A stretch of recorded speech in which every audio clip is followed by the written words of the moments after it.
Welcome to the first edition of RPPV News, recorded in studio since March. We're out of our PJs and bringing you stories from across the Mornington Peninsula.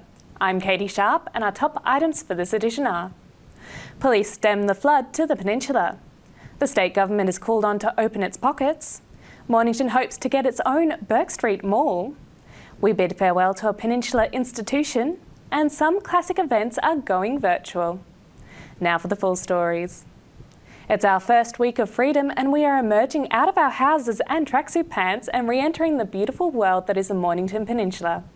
As of the 30th of October, we have no COVID-19 cases on the peninsula and only one case in Frankston. Former hotspot neighbour Catie also has only one active case.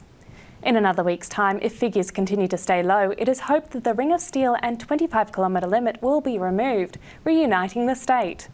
This will take effect from midnight on the 8th of November.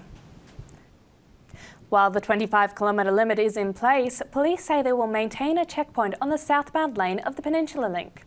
Premier Dan Andrews is concerned that housebound Melbourneites will flock down to the peninsula in their thousands, putting the area under pressure and bringing the risk of COVID to a vulnerable population. An excess of visitors back in June led to the closure of Rye Pier during the spider crab molting season. While visitors are needed to re-energise the local economy, it is hoped their reintroduction will be gradual and safe. The Shire has some $320 million worth of shovel-ready projects, and it is keen to get started. The federal government has promised $80 million towards the works, but according to MP News, the state government is yet to come to the party. Shire CEO John Baker told MP News the forecast is for a 21% fall in gross regional product on the peninsula, compared with a 6.9% forecast drop for the rest of Australia. We are anticipating a loss of 5,900 jobs and a decrease in job availability of 11%. Mr Baker is calling on the state government to inject extra funds into the region to help its economic recovery. Meanwhile, the Shire is offering free energy advice to residents.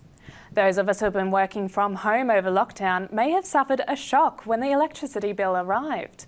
The Shire has partnered with the Australian Energy Foundation to provide residents with a free 20-minute phone consultation to discuss ways to reduce energy use. They will help you work out what areas of your home are using the most energy and what measures you can take to improve your home's energy efficiency. To access this free service, contact AEF on 1300 23 68 55 or go to their website at aef.com.au. When we return, Mornington locals are hoping to create their own version of Burke Street Mall.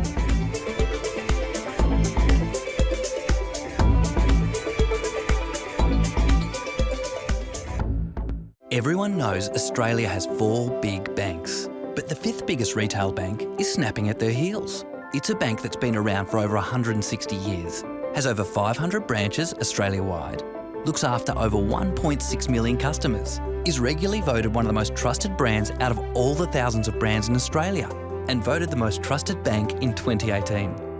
Who is this fantastic number 5? Yep, it's Bendigo Bank, the better big bank.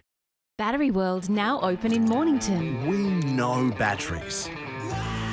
We know our 75 D23Ls from our DIN 65 LHs. And we know which is best for you. We have the range and a spark no one else can match, because we live and breathe batteries. Those beautiful boxes and cylinders that power our lives and our passions. That's why we're the Batteryologists. We're Battery World. Battery World Shop 1, 43 Mornington Tyre Road, Mornington.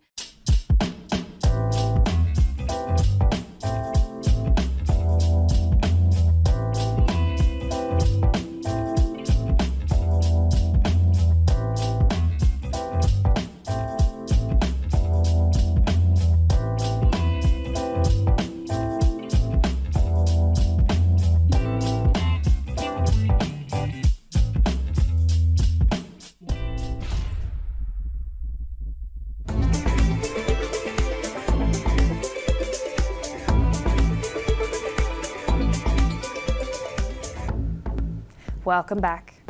A petition of over 3,000 signatures has been submitted to the Mornington Peninsula Shire, asking that Mornington Main Street be closed to traffic over the summer months. The petition was raised by the owner of Mornington's Brass Varzoo wine bar, Alexis Collier.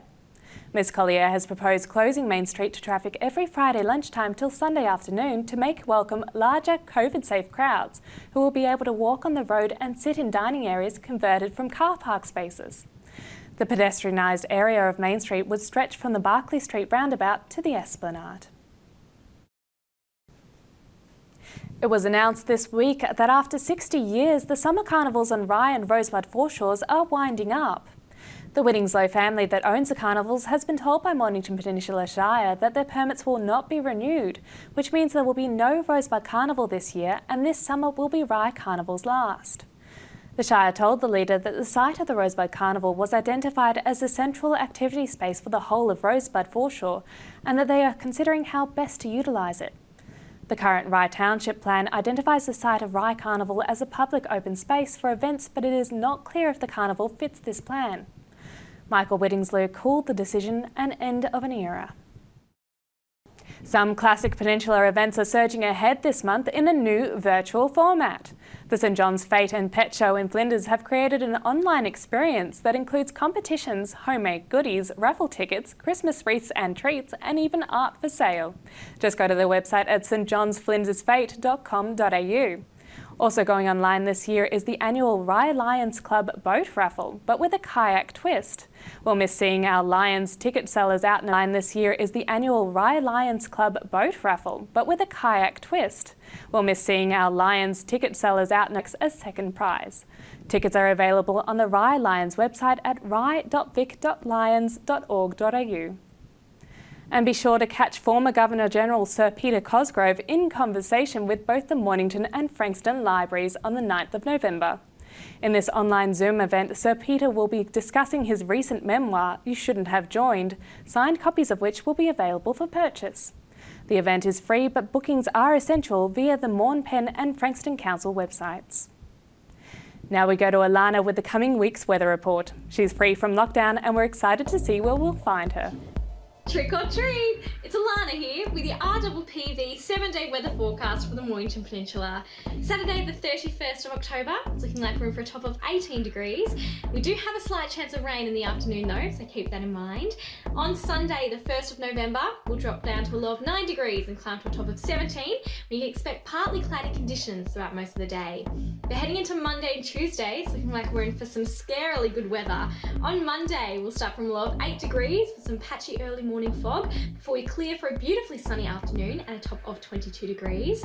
On Tuesday, that sun will be hanging around. We're in for a top of 27 degrees and some pretty warm northerly winds of up to 35 kilometres an hour.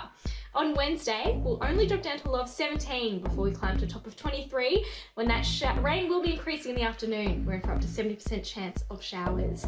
On Thursday, we'll have a top of 16 degrees and a low of 9 degrees, and that rain will hang around for most of the morning on Thursday. But on Friday, we'll have a top of 17 degrees as well, and some pretty similar rainy conditions. So no more tricking, more treating, and I hope you all have a beautiful week and a lovely weekend.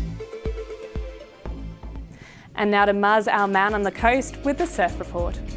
Good morning and welcome to this week's Mornington Peninsula Surf Report. If you're up early, you can beat this southeasterly wind and maybe get some waves. The swell's small today, which is the Thursday, but after today there'll be a slight increase in the swell, but southeasterly is going to be with us at least until Tuesday. Tuesday's looking very promising on the beach breaks for Melbourne Cup Day, in that sort of 2-3 foot range, Tuesday, Wednesday. So despite southeasterly, has its good side is it does help the banks form, and the downside is though it does bring usually a bit of cold water well in, so the water can be a bit chillier, but you know, enjoy the last week or two of lesser crowds before we're opened up to everybody. So enjoy, you will get a surf, get up early. It won't be great, but it won't be bad.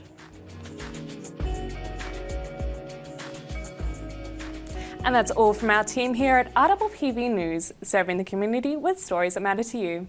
Enjoy reconnecting with family and friends, but remember to keep your distance and wear a mask. Support your community by shopping locally, visit a farm gate instead of a supermarket, or buy clothes on the high street instead of online. Let's get as many people back to work as we can. Keep watching and do tell your friends. Bringing you the news from coast to coast across the Mornington Peninsula, I'm Catie Sharp. See you for the next edition.